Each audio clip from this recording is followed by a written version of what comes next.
Change. I'm talking now to Bheki Sibiya, who's Executive Chairman of PPC, and he's talking to us now about the cancellation of that PPC General Meeting, which was set for this coming Monday. Morning to you, Bheki. Thanks for coming in. This is hot news. Only about an hour ago, I think you put out the statement about the cancellation. This was heading for our big board showdown. We had Ketso Gordon resigning, asking you to rescind. You refused. Yes. He tried to mobilize shareholder support for this meeting. Enough of them wanted the meeting, and you said there would be a meeting. Now it's been called off. Essentially, the deal is half of the present directors will go. The guys who called the meeting are going to nominate 6 new directors. This sounds like a fairly balanced deal. How did you do it? Thank you very much, David, for the opportunity. For us, we are, on behalf of the shareholders, relieved that we have reached the agreement that we have.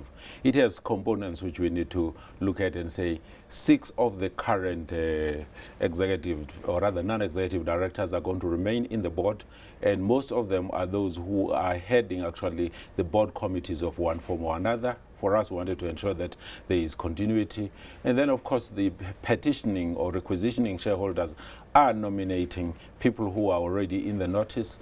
Beyond that, though, all the shareholders are given the opportunity between now and Monday the 8th, end of the business day, to make nominations. Those nominations are all going to be pulled together, and the nominations committee, which is headed by Mr. Tim Ross, who is an independent non-executive director, who is the lead at the moment, chairing the nominations committee, will come up with a number probably of about 14 prospective directors. Those will be presented in the AGM on the 26th of January, and then 6 from those will be voted into the board. Now, I'll talk about your position in a moment, but there's an interesting provision here, and it says that no one may be nominated who has served as an executive director in the last 10 years. Now, immediately that spotlight turns on Ketso Gordon. It's saying that he can't be nominated.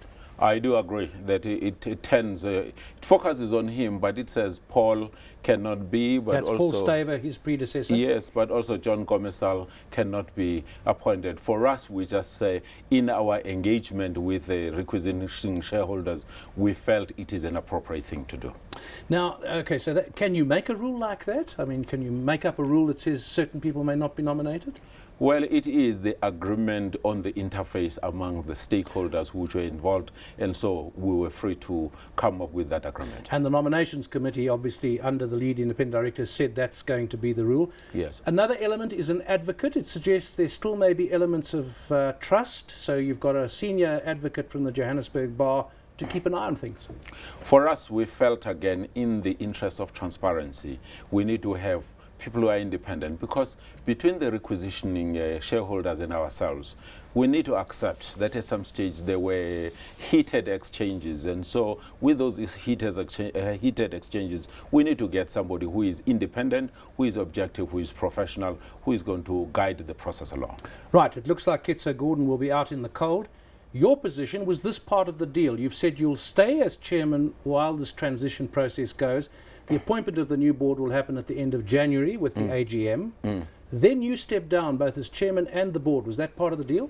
It's not necessarily that I step down at the AGM. But in principle, you're going to. Isn't that what your statement says? No. It says we are going to handle the transition. After the board has been reconstituted, the board on an annual basis chooses the chairman. And therefore, I could either be chosen or not be chosen at the first meeting of the shareholders after the AGM. All right, so in the normal way, you would make yourself available or not available for re-election. Yes. Will you stand again as chairman? I am available to stand for a duration. However, the chairman is first amongst equals, and he serves at the pleasure of the fellow board members. And one would test that pleasure. If that pleasure still exists, I will continue to serve, probably for no longer than 1 more year. Because I had already indicated to the board that I wouldn't want to be like people north of South Africa who live in the offices for too long. So there hasn't been any pressure from the requisitionists, as you call them. It sounds like something from the French Revolution. Yes. The people who called for the meeting. There hasn't been pressure from that camp for you not to make yourself available again as chairman? Absolutely no pressure. The engagement which we have had with them has really been professional. It has been pursuing their commercial interests and the best interests of the company. And for me, I would really be saying the shareholders who requested for the meeting have acted with huge integrity and professionalism. How did you decide which of the present board would make themselves unavailable, or was there a voluntary process, or? It was a combination of people who chair the number of committees. For instance, we felt the chairperson of the audit committee, it is important that he stays. The chairman of the investment committee or the deal committee stays because it makes sense. The chairperson of the risk committee stays. I chair the board, I stay. But also, for us, we want to really honor our colleagues who said, you know what, we are prepared to stand down for space creation. And there are 3 directors who did that, and we believe it's commendable. All right, now there were allegations made by Ketso Gordon. He talked about the board not being competent. He said that they weren't interested in the business. They didn't take a detailed look at the business. In some of what he said, he seemed to be supported by Paul Staver, his predecessor that you referred to before. These allegations still sit there. I'm not sure that they've been refuted. We refuted the allegations. Let's look at the issue of functionality or otherwise of the board. If you look at Africa Growth Strategy, it was adopted by this board. And Ketso, or the former CEO, came and found the strategy there, adopted it and executed it. It would not have been taken by a non-functional board. And for us, not only did we come with the strategy, we went into Ethiopia, we went into DRC, we went to Rwanda, we're exploring Algeria because we're taking decisions which were fine. I think the allegations were opportunistic and, in my view, were extremely unfortunate. If Ketso Gordon had not resigned, you refused to accept his request to rescind the resignation, things would have taken a different course. Not necessarily, because on an annual basis, the board looks at itself and says, may we look at the renewal. We had actually 3 non-executive directors who were retiring by rotation. They were going to be replaced or not replaced. The 4th one was retiring and was not available for rotation. So we had 4 spots. So now we're creating really, in essence, only 2 additional spots because of this. Now that we're at this point, how long was this brewing with Ketso Gordon? Because obviously you keep things quiet in a company and then something happens. But such things don't happen immediately. They usually are a process that builds. I think there was a blip of it about 17 months ago. And we dealt with it, and our view was... What was the blip?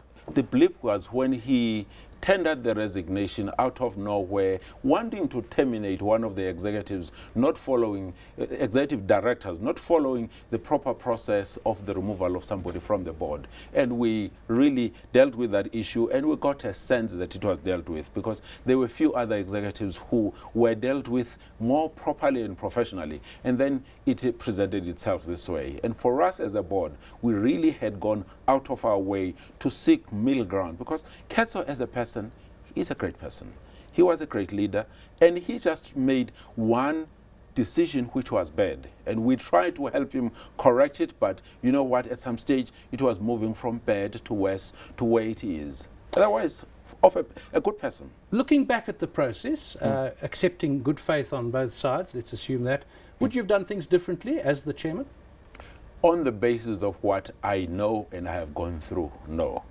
For me, I think probably more time with him for on a one-to-one more than I did. More time with other board members, more as saying consult those people whom you trust and respect before you take a decision. It could have helped because after he had resigned, he consulted those people whom he trusts and respect, and they said, rescind your decision. As we're busy debating that, and I want to say, because we have said it in the past, the board was split 50-50. There were some who were saying, he has done something wrong, we are angry about it, but he is repentant.